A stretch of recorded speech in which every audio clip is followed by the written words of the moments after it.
It has often been said, and I can't disagree, that there's no men so tough as our men of the sea. But two of the toughest, if the rights of it was known, were Kenny and Mike, who lived in Balorm.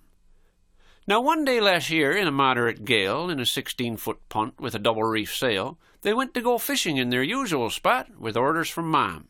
"Get something for the pot." Well, they caught a few sculpins and hauled up some kelp, tried a few different places, but nothing would help. "Oh my," said Mike, "looks like a dead lass." "I know now," said Kenny. "Mother won't be some crass." "Let's try somewhere else," said Mike with a sigh, "perhaps down around Nain or Ireland's Eye. So hoist up the sail so tight as a bar." "Don't bother," said Ken, "I can sculler that far." But the fish wouldn't bite, and their luck surely stank in the Gulf or the Straits or on Funk Island Bank. "Let's try across the pond," said Mike with a smile.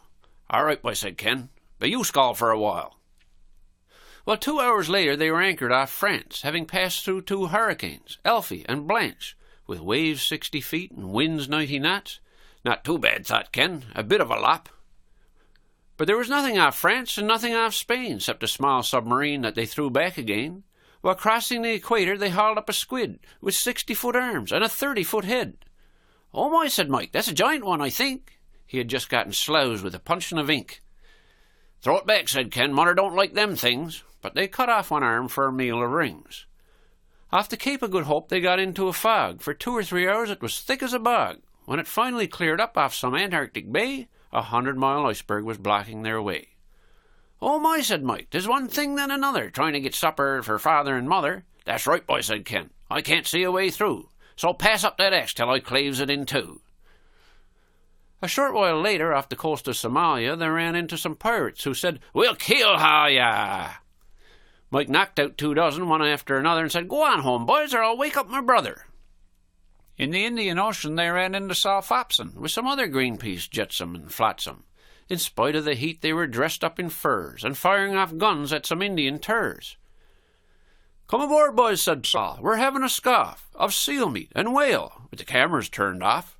My favourite thing is to sit on a beach with a meal of flippers and a bottle of screech." Politely declining the offer from Saul, they rowed to Australia and set out a trawl. Then they rowed round New Zealand, came back for a look, but there was still nothing there that Mother would cook. Off Hawaii they surfed on some 100-foot waves, won a prize and got decorated with leis. Eastbound again, Kenny said, "Look out front, 'tis Mom coming out, in Father's old punt." "Now where in the world have you young fellers been? Your poor old father," she said. "What a sin! He came all over sooky and started to sicken when his supper was only a bucket of chicken." "Sorry, Mom," said Ken. "There's not much on the go." "Not much on the go," she said. "No, I know." Her Rodney was full of the fish she had caught, from the keel to the top of the tot where she sat. "Get on home out of it through the Panama Canal, and get your father his tea. You know he's not well. I'm just going to dart round Cape Horn while it's light and drop into Rio for bingo tonight." Feeling slightly dejected, the boys started rowing, not really watching out where they were going, till all of a sudden they brought up with a smack against the side of a ship that was blocking their track. "Oh my," said Mike, "that's an just big ship." "The biggest one yet," said Ken, "on this trip." He could see that the captain was someone he knew. "That's Skipper Dan Williams, on the Great Eastern too." It seems that Danny had decided to lay a cable from Churchill to the US of A. "One way or another," he roared from the deck.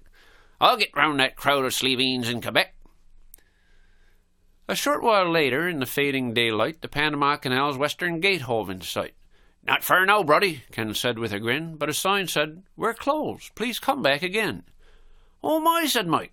"Well, that's it," thundered Ken. See, the boys weren't supposed to be out after 10. "Pass up that oar," Ken said with a roar, "till I digs away through to the Caribbean shore." From that point on home the trip was routine, and they were tied to the stage at about 9:15. Father was crousty and wanting his tea and grumbling about gas from that old KFC. Next morning their mother tied up to the stage. She'd run into Danny, who was in quite the rage. "Oh, his ship was broke down, and you know how he prates, so I hauled his old cable as far as the States." And so that's the story of Michael and Ken, about average toughness for Newfoundland men. But if it came to a racket, I know that I'd rather tackle both of the boys than tackle their mother.